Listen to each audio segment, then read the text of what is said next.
اور ماہ رجب میں کئی ایسے ایام ہیں کہ جو اپنی فضیلت کے قائل ہیں۔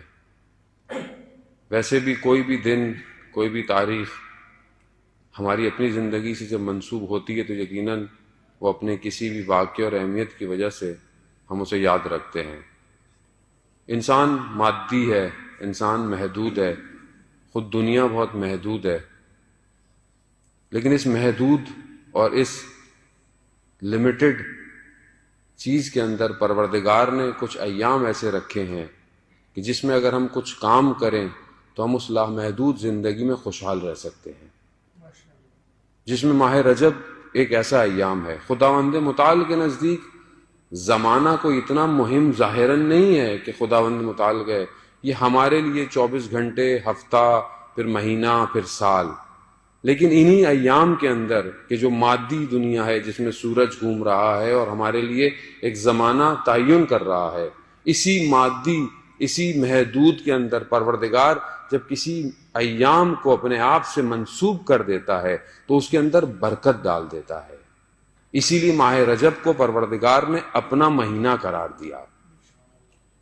اب اگر ہم اس سے فائدہ نہیں اٹھائیں گے تو یقیناً ہم باقی چیزوں کی طرح اگر ہم دنیا سے گزر گئے تو روز قیامت حسرت کھائیں گے کہ یہ ایام گزر گئے اور ہم نے اپنی زندگی میں ان کو اہمیت نہیں دی۔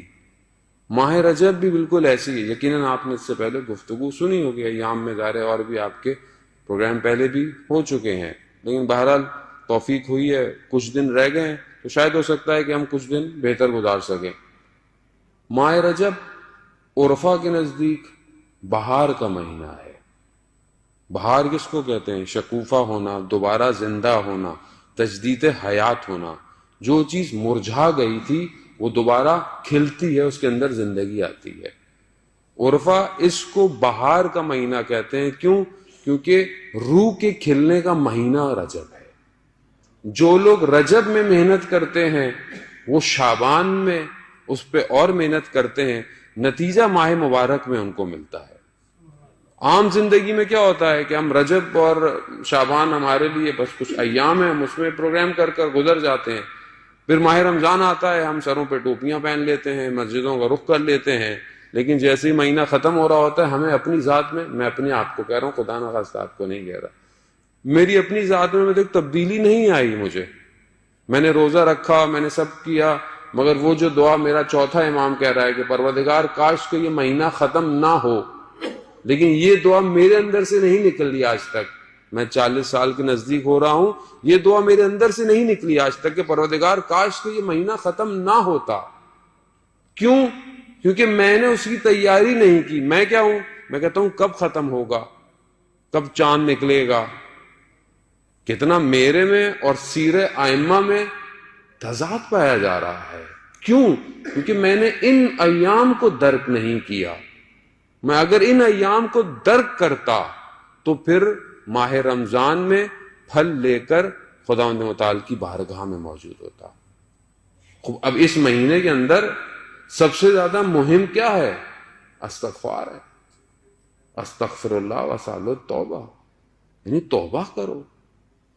کیا میں واقعاً کر پا رہا ہوں؟ یقیناً زندگی بہت مصروف ہے۔ اب آپ بولے مولانا صاحب ٹائم نہیں ملتا زندگی، آپ کو کیا پتا، مولانا صاحب کا تو کوئی کام نہیں ہوتا، کتابیں پڑھتے ہیں یا مجلسیں پڑھتے ہیں، لوگ سارے مصروف ہیں، لوگوں کے پاس سارے مصروف ہیں، تو آپ کو کیا پتا، جاب ہے، یہ ہے، وہ ہے۔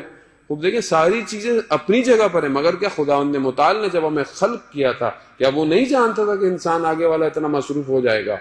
تو یہ اتنے سارے جو اس نے ہمارے لیے اعمال بھجوائے اپنے انبیاء کے ذریعے سے، تو کیوں بھجوائے؟